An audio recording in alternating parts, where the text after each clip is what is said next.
مکہ معظمہ کی رویت پوری دنیا کے لیے معتبر نہیں ہے۔ چنانچہ مکہ معظمہ کی رویت صرف انہی علاقوں تک مانی جا سکتی ہے جہاں تک اس رویت کو تسلیم کرنے سے ان علاقوں کا مہینہ 29 دن سے کم یا 30 دن سے زیادہ کا ماننا لازم نہ آتا ہو۔ چونکہ مکہ معظمہ سے دور دراز کے جو علاقے ہوتے ہیں جہاں مکہ معظمہ کی رویت تسلیم کرنے سے مہینے میں کمی بیشی ماننی پڑتی ہو، تو پھر اس صورت میں مکہ معظمہ کی جو رویت ہے وہ بھی رویت ان علاقے کے لیے معتبر تسلیم نہیں کی جائے گی۔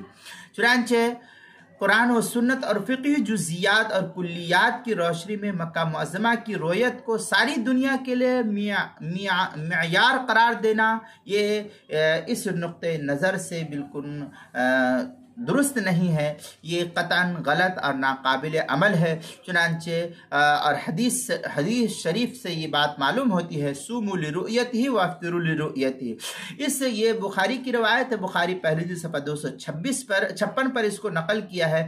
اس حدیث کی روح سے جو ہے بالکل اس علاقے کی مکہ کی رویت پوری دنیا کے لیے معتبر مان لیا جائے، یہ خلاف واقعہ معلوم ہوتی ہے، اس لیے اس کی رویت کو تسلیم نہیں کیا جائے گا ہر علاقے میں۔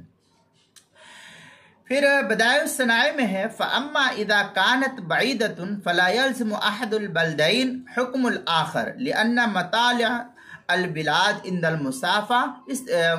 اس طریقے کی عبارت جو ہے بدائع الصنائع جو زکریہ بک ڈپو دیوبند کا ہندی نسخہ ہے اس کی دوسری جلد صفحہ 224، اسی کے ہم مثل فتاوی تاتار خانیہ جو زکریہ بک ڈپو دیوبند کا ہندی نسخہ ہے اس کی تیسری جلد صفحہ 365 پر ہے۔ تبیین الحقائق جو زکریہ بک ڈپو دیوبند کا ہندی نسخہ ہے اس کی دوسری جلد صفحہ 164 پر اس کو نقل کیا ہے۔ کتاب المسائل اس کی دوسری جلد صفحہ 123 اور 124 پر اس کو نقل کیا ہے۔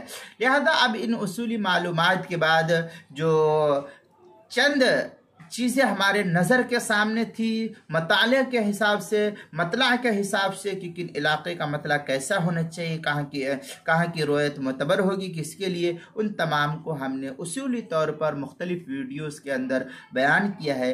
لہذا اب یہاں پر مطلع کی صورت کو چھوڑ کر کے اب ہم چاند کی تلاش کے سلسلے میں بحث کریں گے آگے انشاءاللہ۔